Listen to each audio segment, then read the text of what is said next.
नमस्कार, प्रयागराज जिले की खबरों में आपका स्वागत है। भरोसे वाली खबरों को देखने के लिए आप डीएम न्यूज को लाइक, कमेंट और शेयर करके हमारे टीम का हौसला जरूर बढ़ाएं।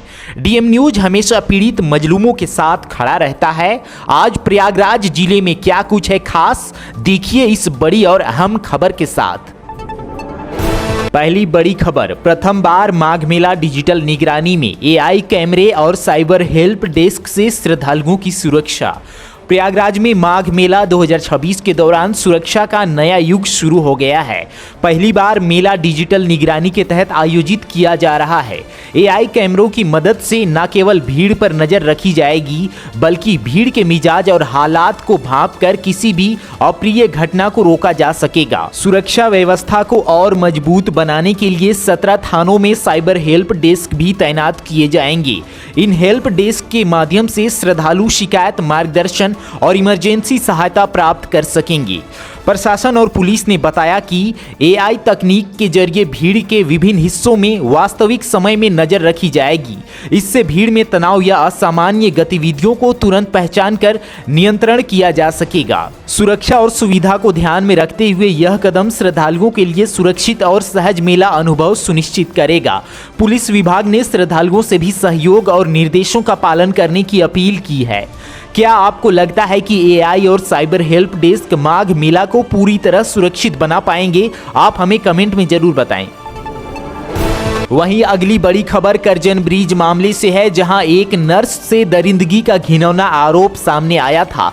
इस गंभीर घटना में पुलिस ने 5 आरोपियों को गिरफ्तार कर लिया है, जो सभी गैंगस्टर गैंग से जुड़े बताए जा रहे हैं। सूत्रों के अनुसार घटना के बाद पुलिस ने तुरंत तीव्र कार्रवाई की और जांच शुरू की। अब तक सभी 5 आरोपियों को हिरासत में लेकर जेल भेज दिया गया है, जहां वे न्यायिक हिरासत में हैं। आरोपियों के कब्जे से कई सबूत और मोबाइल फुटेज भी बरामद किए गए हैं, जो आगे की जांच में अहम भूमिका निभाएंगे। पुलिस ने बताया कि ये आरोपी पहले से आपराधिक इतिहास वाले हैं और अक्सर इलाके में उत्पात मचाने के लिए जाने जाते थे।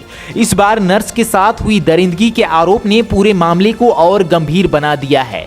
जिला प्रशासन और पुलिस विभाग ने कहा कि पीड़िता को हर संभव सुरक्षा और सहायता दी जा रही है और इस तरह की घृणित घटनाओं को बर्दाश्त नहीं किया जाएगा। आरोपी अब कानूनी प्रक्रिया के अनुसार सजा पाने की राह में है। उधर समाज में इस घटना के खिलाफ भारी आक्रोश है और लोग अदालत से कड़ी सजा की मांग कर रहे हैं। आइए अब बात करते हैं अगली बड़ी खबर की।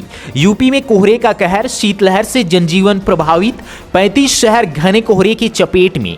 उत्तर प्रदेश में शीतलहर और घने कोहरे ने जनजीवन को बुरी तरह प्रभावित कर दिया है। सुबह होते ही प्रदेश के कई इलाकों में कोहरे की मोटी चादर छा गई, जिससे सड़क, रेल और हवाई यातायात पर असर पड़ा। लखनऊ, वाराणसी, अयोध्या, गोरखपुर समेत करीब 35 शहरों में घना कोहरा देखा गया। वहीं आगरा, प्रयागराज, बरेली और मुरादाबाद में हालत और गंभीर रहे, जहां दृश्यता लगभग 0 दर्ज की गई। कई जगहों पर 10 मीटर दूर तक देखना भी मुश्किल हो गया। कोहरे की वजह से सुबह के समय वाहनों की रफ्तार थम गई। हाईवे पर गाड़ियां रेंगती नजर आई, जबकि कई ट्रेनें देरी से चली। स्कूल जाने वाले बच्चों और दफ्तर जाने वाले लोगों को भी भारी परेशानी का सामना करना पड़ा। आईएमडी के मुताबिक आने वाले दिनों में ठंड और बढ़ सकती है। रात के तापमान में और गिरावट दर्ज होने की संभावना है, जिससे शीतलहर का असर तेज होगा। मौसम विभाग ने लोगों को वाहन चलाते समय विशेष सावधानी बरतने की सलाह दी है। कोहरे में फॉग लाइट का इस्तेमाल करें, तेज रफ्तार से बचें और जरूरत ना हो तो यात्रा टालें। आपके इलाके में मौसम का हाल क्या है, आप हमें कमेंट करके जरूर बताएं। वहीं अगली बड़ी खबर की बात करते हैं। उत्तर प्रदेश के मंत्री संजय निषाद अपने एक विवादित बयान को लेकर आलोचना में घिर गए हैं। मामला उस हिजाब विवाद से जुड़ा है, जिसमें बिहार के मुख्यमंत्री नीतीश कुमार एक कार्यक्रम के दौरान एक महिला डॉक्टर का हिजाब खींचते दिखे थे और इस घटना का वीडियो सोशल मीडिया पर वायरल हुआ था। इस घटना पर बात करते हुए संजय निषाद ने कहा, नकाब छू लिया तो इतना हो गया, कहीं और छू लेते तो क्या हो जाता। उतना तर्क था कि इतनी बड़ी बात नहीं है और इससे ज्यादा बढ़ाया जा रहा है। इस बयान में उन्होंने हंसते हंसते सवाल उठाया कि अगर हाथ कहीं और छू जाता तो क्या होता। उनके इस बयान पर तेज प्रक्रिया आई है। समाजवादी पार्टी की सुमैया राणा ने इसके खिलाफ शिकायत दर्ज कराई और मंत्री के लिए एफआईआर की मांग की। उन्होंने कहा कि यह महिला की गरिमा और धार्मिक प्रतीकों का अपमान है। सांसद इकरा हसन ने इस बयान को खतरनाक बताया है और महिला विरोधी मानसिकता के रूप में निंदा की है। कई अन्य नेताओं ने भी कहा कि किसी भी धर्म या महिला का सम्मान करना चाहिए और ऐसे विवादित बयानों से सामाजिक तनाव बढ़ सकता है। संजय निषाद ने बाद में सफाई दी कि उनके शब्द को भाषाई कारणों में गलत समझा गया और उनका इरादा किसी समुदाय या महिला का अपमान करना नहीं था। आइए अब बात करते हैं अगली बड़ी खबर की। प्रयागराज से बड़ी खबर सामने आई है, जहां संगम क्षेत्र और परेड ग्राउंड इलाके में माघ मेले की तैयारियां तय समय पर पूरी नहीं हो पाई। मुख्यमंत्री योगी आदित्यनाथ ने निर्देश दिए थे कि 15 दिसंबर तक माघ मेले से जुड़ा सारा कार्य पूरा कर लिया जाए, लेकिन डेडलाइन बीत जाने के बाद भी संगम तट, सेक्टर इलाकों और संपर्क मार्गों पर काम जारी है। अधिकारियों का कहना है कि करीब 95% कार्य पूरा हो चुका है। सड़कें, बिजली, पानी, शौचालय, पांटून, पुल और बैरिकेडिंग का काम लगभग निपटा लिया गया है। हालांकि परेड ग्राउंड, अरैल और संगम के कुछ सेक्टरों में अभी भी फिनिशिंग का काम बाकी है। स्थानीय लोग और साधु संतों का कहना है कि कुछ जगहों पर रोशनी, साफ सफाई और रास्तों की स्थिति अभी पूरी तरह ठीक नहीं है। ऐसे में अगर समय रहते काम पूरा नहीं हुआ तो श्रद्धालुओं को परेशानी झेलनी पड़ सकती है। प्रशासन ने भरोसा दिलाया है कि माघ मेले की शुरुआत से पहले बचा हुआ सारा काम तेजी से पूरा कर लिया जाएगा और श्रद्धालुओं की सुरक्षा और सुविधा में कोई कमी नहीं आने दी जाएगी। आपको क्या लगता है, क्या संगम क्षेत्र में माघ मेले की तैयारी समय पर पूरी हो पाएगी? कमेंट में अपनी राय जरूर दें, वीडियो को लाइक करें और चैनल को सब्सक्राइब करें। वहीं अगली खबर, इलाहाबाद हाईकोर्ट ने एक अहम आदेश सुना दिया है।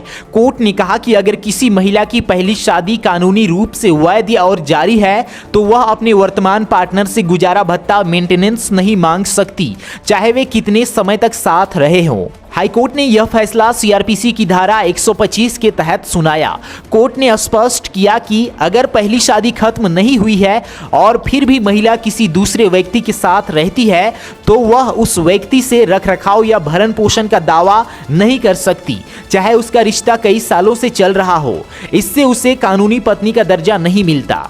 कोर्ट ने यह भी कहा कि ऐसा मान लिया जाए कि एक दूसरी शादी हुई थी, तब भी वह कानूनी मान्यता नहीं रखती, क्योंकि पहले वाला विवाह अभी भी वैध है। अगर ऐसी अनुमति दी जाएगी कि कोई व्यक्ति दूसरी शादी में रहते हुए रखरखाव मांग सकता है तो इससे शादी की संस्था और कानून की गरिमा कमजोर होगी। यह फैसला उन मामलों के लिए अहम मिसाल है जहां व्यक्ति अलग अलग पार्टनर्स के साथ संबंध रखता है, लेकिन कानून की नजर में पहली शादी ही मान्य रहती है। आप इस हाईकोर्ट के फैसले को कैसे देखते हैं, कमेंट में जरूर लिखें। आइए अब बात कर लेते हैं अगली बड़ी खबर की। पंचायत चुनाव से पहले बीजेपी बदलेगी टीम, अध्यक्षों की फेरबदल, जातीय समीकरण साधने की रणनीति। बीजेपी तैयार है पंचायत चुनाव 2026 से पहले अपनी संगठनात्मक टीम को नया रूप देने के लिए।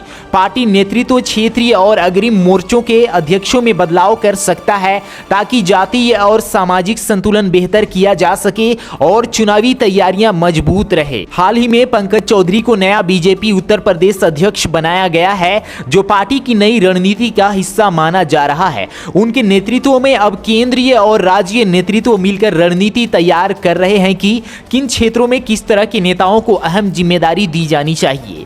सबसे बड़ा लक्ष्य यह है कि पार्टी क्षेत्रीय जनसमूहों, जातीय समूहों और सामाजिक समीकरणों को ध्यान में रखते हुए संगठन को मजबूत करे। पार्टी कार्यकर्ताओं का मानना है कि बूथ स्तर पर मजबूत टीमें बनने से मतदाता समर्थन बढ़ेगा और आगामी चुनावों में बेहतर परिणाम मिलेंगे। वहीं आज एक बेहद चौंकाने वाली घटना सामने आई है, जिसमें एक छात्र पर बर्बर हमला हुआ।